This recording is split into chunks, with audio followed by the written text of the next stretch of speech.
আসসালামু আলাইকুম সবাইকে। এই ভিডিওতে আপনাদেরকে কক্সবাজারের একটা বিখ্যাত হোটেলের কথা বলবো, যেখানে আপনারা ঘরোয়া স্টাইলে গরম গরম ভাত, ডাল এবং ভর্তা ভাজি দিয়ে খুব পেট ভরে খাবার খেতে পারবেন এবং কম প্রাইসের মধ্যে।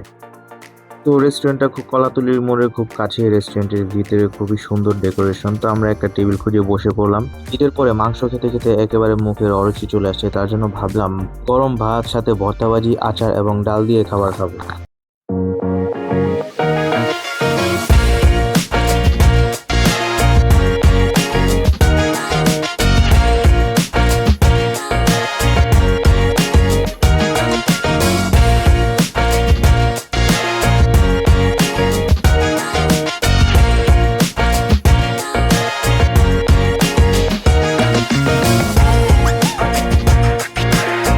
তো ফাইনালি খাবার সামনে চলে আসলো। এখানে ৮ পদের ভর্তা আছে এবং একটা বড়ই আচার আছে, সাথে ছিল গরম ভাত, তারপর ডালটা কিন্তু আমার খুব ভালো লাগছে, খুব ঘন ছিল, সাথে ছিল কাঁচামরিচ, পেঁয়াজ, শসা।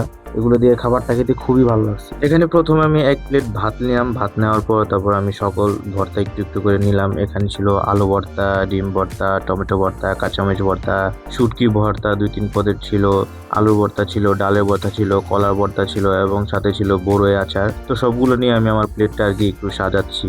প্রথমে আমি এখানে কাঁচকলা ভর্তা নিলাম। কাঁচকলা ভর্তা ঝাল ছিল না, ঠিকঠাকই ছিল, সাথে সরিষার তেলের একটা কড়া ফ্লেভার ছিল, আর গরম গরম ভাত দিয়ে খেতে তো এটা খুবই ভালো লাগছিল। তারপর টমেটো ভর্তা এবং বিভিন্ন ভর্তা দিয়ে আর কি আমি এভাবে খাচ্ছিলাম।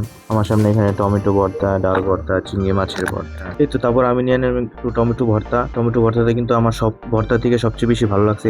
আমরা বাঙালিরা যতই মাছ মাংস পছন্দ করি না কেন, দিন শেষে কিন্তু একটু ভর্তাবাজি হলে কিন্তু মন্দ হয় না। আর তাছাড়া ঈদের পরে এভাবেই মাংস খেতে খেতে যেহেতু মুখের রুচি চলে গেছে একেবারে, তো মুখের রুচিটাকে আগের মতো ঠিক করার জন্য ভর্তাবাজি কিন্তু একেবারে পারফেক্ট এবং কার্যকর। আর তাছাড়া আমি কিন্তু মাছ মাংসের চেয়ে বেশি পছন্দ করি এসব ভর্তা ভাজি, বিশেষ করে টমেটো ভর্তা, আলু ভর্তা, শুটকি ভর্তা, চিংড়ি মাছের ভর্তা, ডাল, সাথে যদি একটু পেঁয়াজ আর কাঁচামরিচ হয়, উফ, তাহলে তো আর কথাই নেই, পুরো খাবার জমে যায়। আসলে ভর্তা ভাজি হলে কিন্তু 2-1 প্লেট ভাত এভাবে কিন্তু বেশি খাওয়া যায়। বাঙালির একটা ইমোশন আছে ভর্তা ভাজি ও ডালে।